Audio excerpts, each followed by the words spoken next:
Mr. Melrose mentions Sir Charles Kingsford Smith. Myself like to thank you for your kind wishes, Mr. Mayor, and assure you that while the spirit of Anzac is alive, Bill and I'll do our damnedest to put it in the front line. And what a disappointment it is that the greatest aviator in the world today has been frustrated in his intention to take part in a race in which, as an Australian, he is peculiarly interested. Here is the delivery in Sydney of the machine which he had bought especially for the flight. Since this picture was taken, Smithy has had to withdraw.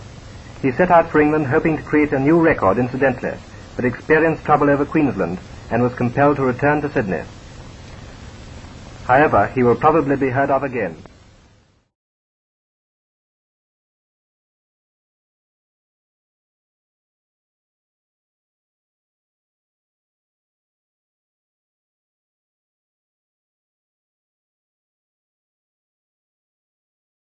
Prevented by mischance from competing in the Melbourne air race, Sir Charles Kingsford Smith calmly flies the Pacific from Australia.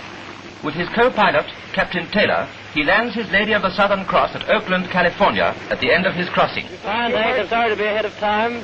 But you got to blame the west winds for that. We've been throttled back trying to keep you in bed. What do you think your time was, Sir Charles? 15 hours. Sir Charles, do you think that this is a forerunner of commercial flights across the Pacific? Well, it's rather early to speak on commercial flying across that rather big piece of sea, but I certainly say the commercial flying across the Pacific will come. Maybe not in 1 year, maybe not in 2 years, but it will come.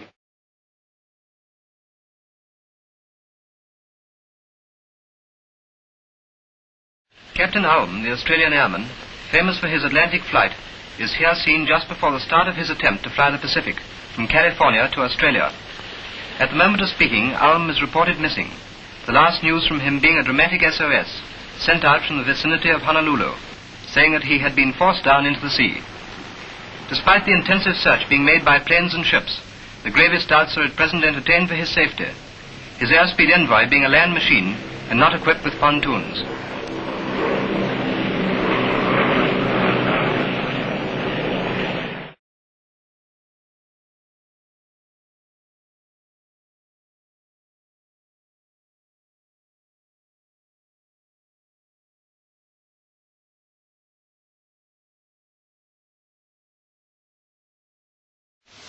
Southern Cross and Faith in Australia took off from Mascot, none could have visualized the drama ahead of the gallant pilots and crew. Sir Charles and Captain Taylor were on their way to Richmond Aerodrome to prepare for a hop-off at dawn, with the first double load of mail to cross the Tasman, a watery waste of 1,200 miles. Let Smithy tell you about it. 440 miles out to sea, when a portion of the exhaust carried away, shattering the starboard propeller and forcing Smithy to turn and make for home.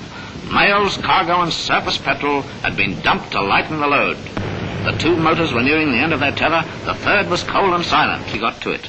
These pictures show how Bill Taylor accomplished the feat, climbing out on the singed engine into this Hermos flask, passing it through the window to John Stanage, who emptied the contents into this suitcase before the oil was in turn transferred to the overheated port engine. Oil spill, as Sir Charles states, probably none other than Bill Taylor, lighted on the old bus headed home to Mascot. Smithy makes it again, this time facing the heaviest odds that have yet been against him. As the old plane limps down, the useless engine on the left can be seen, a dead weight, one that nearly carried a gallant crew to their doom. And now the crowd acclaim the living. Smithy and his crew, a gallant band indeed. Johnson is an epic in aviation history, and Smithy, the world's greatest airman.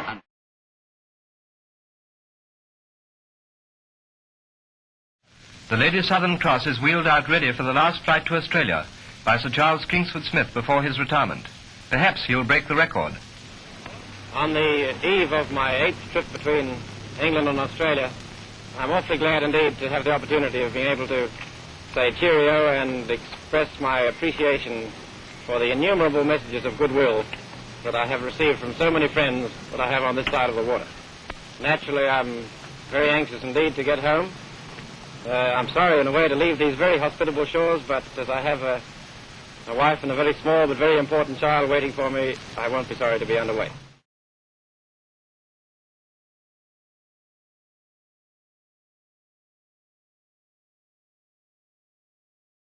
and Australia wait with anxiety for news of the missing aviator, whose courage and personality have won him the admiration of the entire world.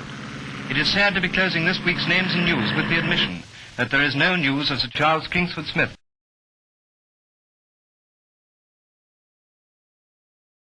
New Zealand perpetuates the memory of two gallant airmen, as the Governor-General Lord Galway unveils a tablet at the new airport of New Plymouth, in honour of Sir Charles Kingsford Smith and Flight Lieutenant Charles Ulm. Smithy, greatest aviator of his time, was lost last November on his flight to Australia. Ulm disappeared while flying over the Pacific in December 1934. After the unveiling, salutes on land and from the sky. Another museum piece with memories both proud and sad for Charles Kingsford Smith Jr., for his widowed mother and his grandmother, is the famous airman's historic plane Southern Cross. The little boy inspects the machine in which his father flew Pacific, Atlantic and Tasman, and before it is lodged in the Sydney aerodrome, Charles takes it for an imaginary flight of fancy, sitting where his father sat on those great flights of adventure.